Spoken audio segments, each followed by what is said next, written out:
You know, we always talk about the hero's journey, right? It's always about the big victory, the triumph. But what about what comes after? And I don't just mean after the win. What happens after a huge loss? That's what we're going to dig into today.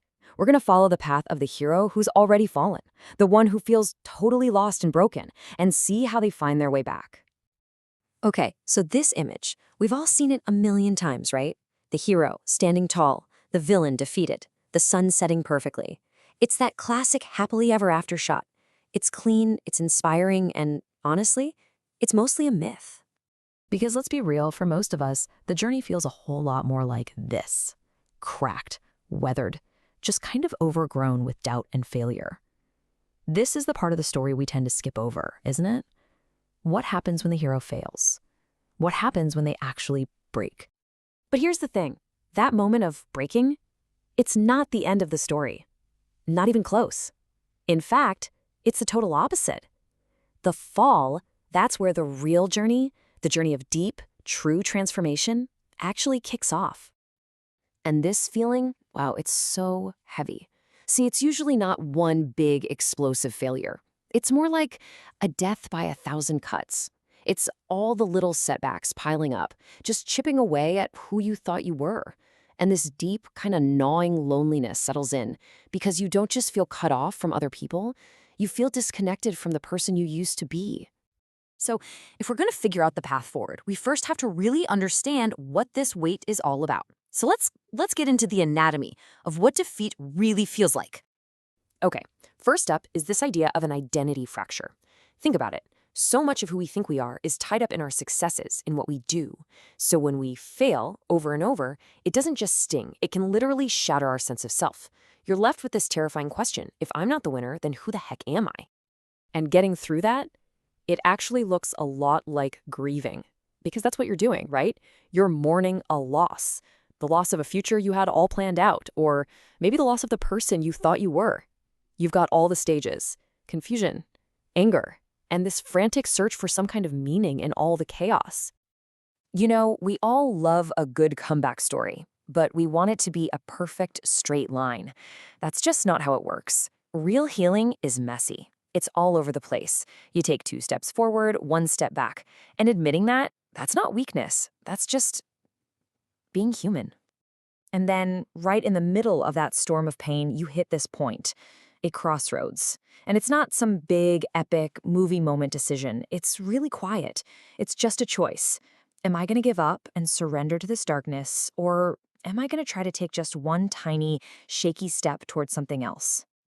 And this, right here, is the turning point in the whole story. Because the thing that helps you take that step, it's not some heroic willpower or brute force. It's something much softer, something we almost always overlook. It's kindness. That's the secret superpower that starts to build a bridge from that lonely island of isolation back to, well, belonging. I mean, really think about it. When you feel like you're literally drowning in your own failures, and someone shows you an unexpected kindness, it's like a gasp of fresh air.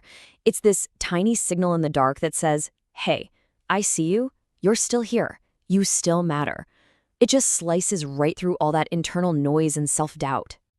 And you can see exactly how it works. It's this beautiful ripple effect. It all starts with one tiny little act. That single act is enough to break the spell of isolation. Then it becomes a thread that starts to reconnect you to other people, to your community. And maybe the most powerful thing, it shows you, like real proof, that maybe, just maybe, getting better is actually possible. So, okay, how do you actually do this, especially when you feel lost? Well, the ideas are actually really simple and powerful. You can share your story, which, by the way, gives other people permission to be vulnerable too. You can practice what they call micro-kindness, just tiny, everyday gestures. Or you could even try keeping a kindness diary, which forces your brain to focus on connection instead of what's missing. And really, that's the whole point, isn't it? Kindness is that invisible thread. It's what stitches us back together when we feel torn apart by loss or failure. It's this universal language that reminds us, hey, we're all in this together. We're all connected. So all of this, it leads us to a completely new definition of what a hero even is. The hero's big return? It's not about coming back bigger, badder, and more invincible. No, it's about returning with a totally different kind of strength. A a strength that's found in being vulnerable. So look at this comparison. On one side, you've got the old myth, this straight, perfect line to victory. The hero does it all alone, they're flawless. But on the other side, you've got reality. It's a spiral. You circle back, you revisit things.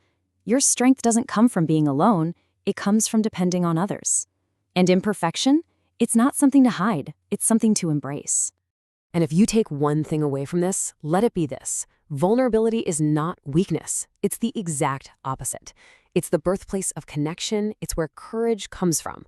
In a world that's constantly screaming at us to be tough and handle everything ourselves, just saying those 3 little words, I need help, that might be the bravest, most heroic thing you can ever do. And this is the result. It's the phoenix rising from the ashes, right?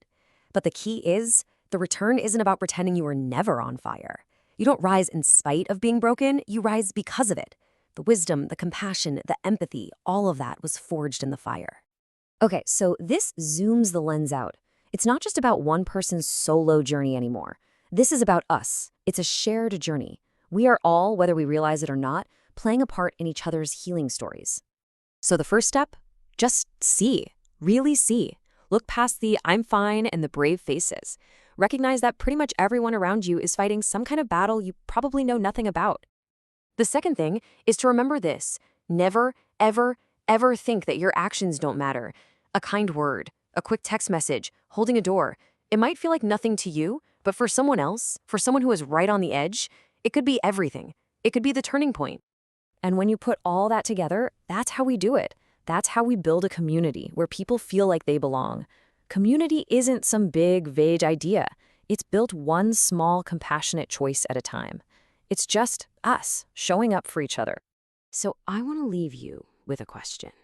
And it's really direct, really personal. This isn't about some grand plan to save the world. It's way simpler and way more powerful. Whose journey will you be a part of today? Because this journey, it never really ends. Not for you, not for me, not for anyone. There's no finish line where everything is perfect. There's just the path, and we walk it one step at a time, finding courage not by trying to be invincible, but by being willing to reach out, to connect, to help, and just as importantly, to be helped.